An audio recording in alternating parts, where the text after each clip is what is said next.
I know a guy by the name of Joe Sibilia because he used to come into my dad's liquor store selling Reuniti and Schlitz back in 1980. And I was at my dad's liquor store buying Reuniti and Schlitz back in 1980. And we formed a friendship. I think it was mutual admiration for each person's ability to beat the other guy up. Because in the liquor business, you always fought for a good price. He would fought to not sell it to me cheap, and I would fight to get it as cheap as I could. So we met each other.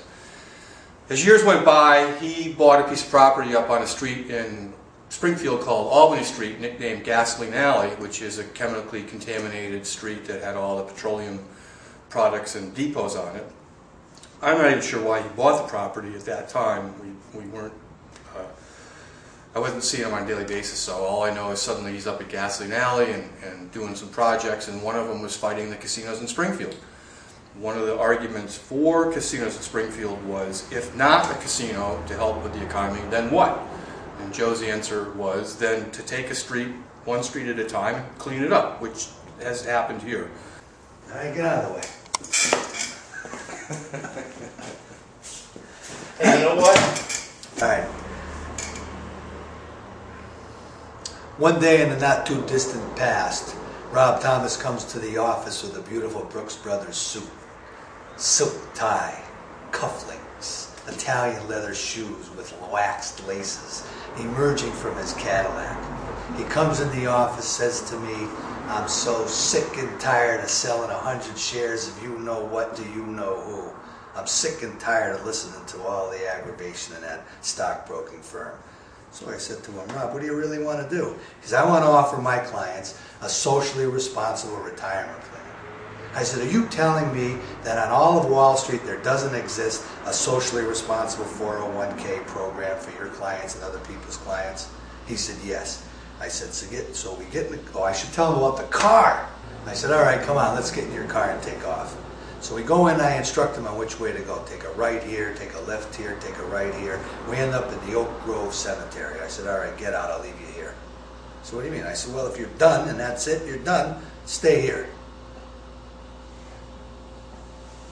So we think for a moment, and I ask him, "What do you really want to do?" He says, "What I really want to do is to come up with a socially responsible 401k program so I can offer it to my clients and I can offer it to all the socially responsible companies that are out there so that they can have a retirement account that's totally aligned with their values."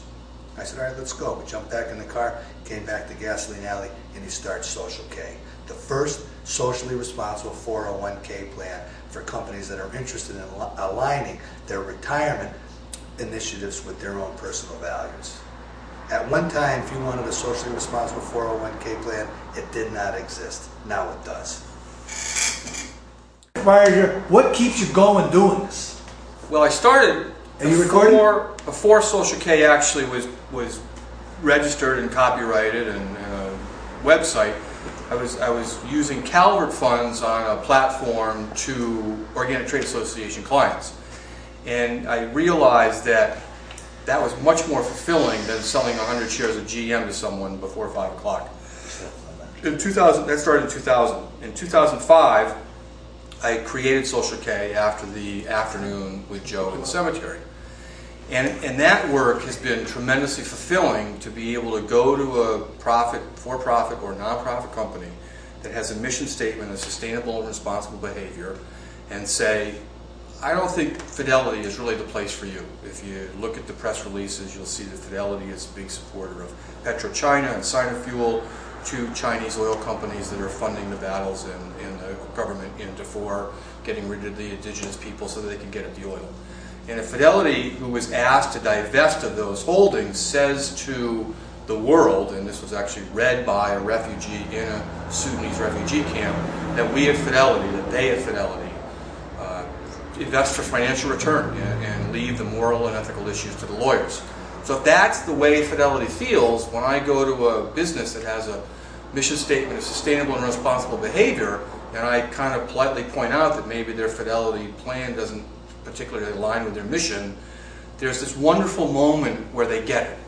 Because typically these companies are doing just about everything right.